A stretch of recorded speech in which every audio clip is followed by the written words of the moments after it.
Welcome to Photo Finds. I am your host Kevin. This week we're getting started in Epcot, where they're gearing up for the International Flower and Garden Festival.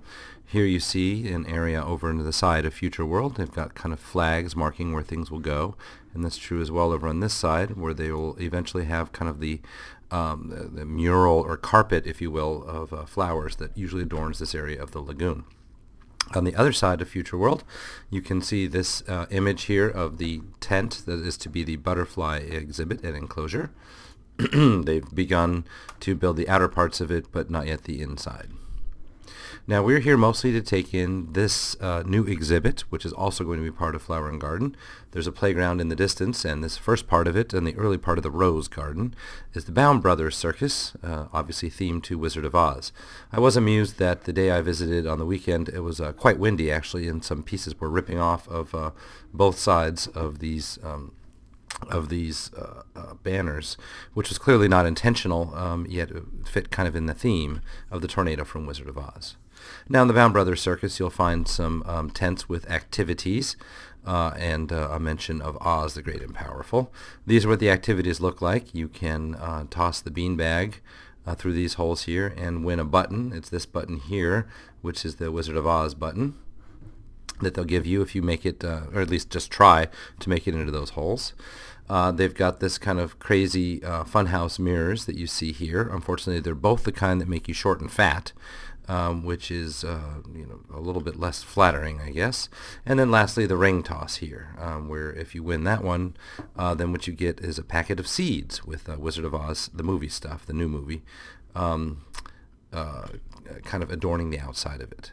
Now, down the road slightly from here, the usual playground area, you see these glass poppies, which are created by a specific artist. I think he's in Michigan. And then the playground itself. Now, a couple of things about the playground.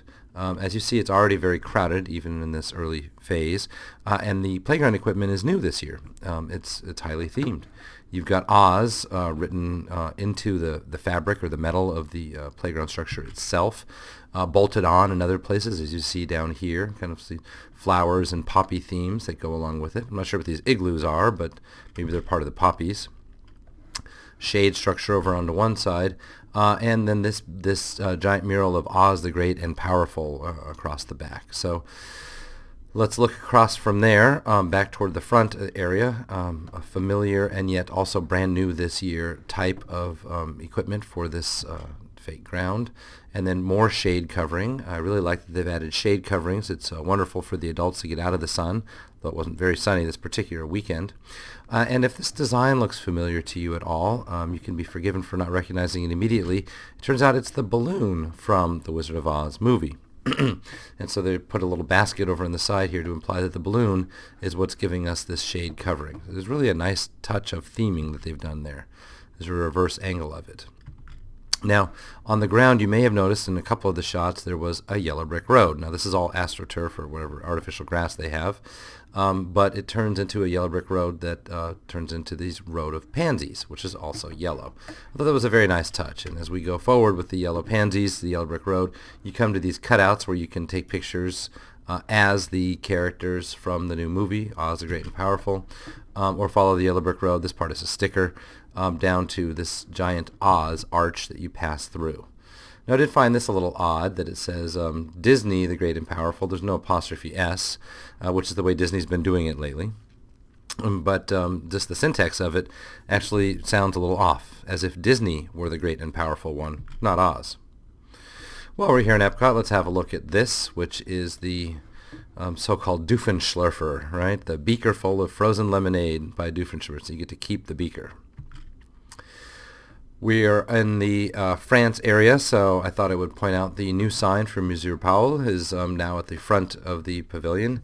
And in case the last photo of this wasn't particularly well received since it was nighttime, here's what the menu looks like in the daytime. And as you can see, they've got the prices listed here. Appetizers run the $14 to $29 price range, and the meats and fish closer to the $40 price range. The bakery sign the bakery has been closed, but the patisserie has gotten a new sign saying that you should go this way for Les Halles. And when we go inside, we notice this little new piece of merchandise, which I thought kind of caught my eye because it's so un-Minnie Mouse-like. And there's something a little off about the proportions on that mouse, don't you think? We're all multicultural today, going from France to Spanish. In this case, a dual language sign in the pin trader shop at the center of Future World. This caught my eye because I don't see a lot of dual language signs. I think I have seen another one like it in the Magic Kingdom pin trading shop as well. Nothing new here. It just it caught my eye because I've not taken a photo of it before. We are on our way into the Magic Kingdom, and this is the Grand Floridian DVC project as seen from the Wedding Pavilion side, and then as seen from the Grand Floridian side. As you can see, since I've last covered this, they've added a bunch of walls now in wood, and the roofing is starting to go in.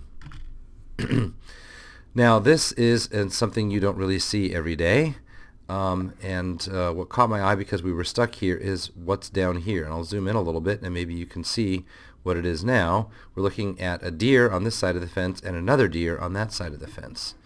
And they were walking together along the fence. It was actually kind of sad to see until this deer got separated from the other one out in the thicket, made it into the corner, had nowhere to go. At that point, our monorail started to go, and I felt bad for the poor deer because, as you can tell, there's a long way to go back before there must be a break in the fence. I don't know how long the deer has been doing that. So just to point out that there is wildlife in Walt Disney World, and you do occasionally see it. Now we are here in the Magic Kingdom to have a look at the True Love Week decorations. This took place during the Valentine's Day week, and they have these decorations scattered in a few locations. And we'll take a look at some of those wreaths as we come to them. First, though, while we're in Town Square, the flagpole has been temporarily removed so they could do a taping of Kelly and Michael. This is the show that was once upon a time Regis and Kathy Lee, Regis and Kelly, etc. Keeps changing names. We weren't there for the taping itself. We are noticing an uptick now in the amount of merchandise for Sorcerers of the Magic Kingdom.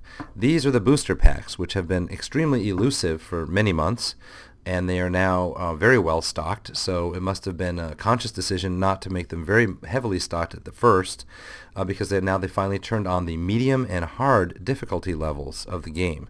So for a long time there, many months, they were restricting everyone to play only the easy levels because I guess there was too many people playing. Now that the lines are down, they are selling the booster packs, which give you the very hard-to-find lightning cards, which were given out in the test days, but not most of the time in the last several months. You have to buy them for $13 each. These booster packs, you get one of the lightning cards and then several other cards that you can trade around, as well as you can see here, kind of a home play set. That's kind of a map there, and a key card that doesn't really do anything. Now this is also new. They've had a binder available before for sale from Disney, but it was $50 and it wasn't particularly well themed. This one is themed to Sorcerers of the Magic Kingdom, and the price has come down somewhat to, I think it was $35. This is some of the True Love Week decorations scattered throughout the park.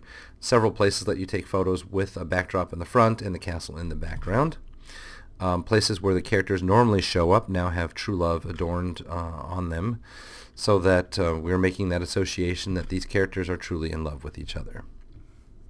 The former Crow's Nest merchandise location, something of a camera shop, really. It's really a large enlarged shack next to Pirates of the Caribbean, between Pirates and Splash Mountain, underwent a refurbishment for several weeks there and was behind walls. And as you can see, the structure has come back from refurb. The sign has not returned out front saying Crow's Nest, and the door, which is in the front, is now gone. Now there's a door on this side and a door on this side.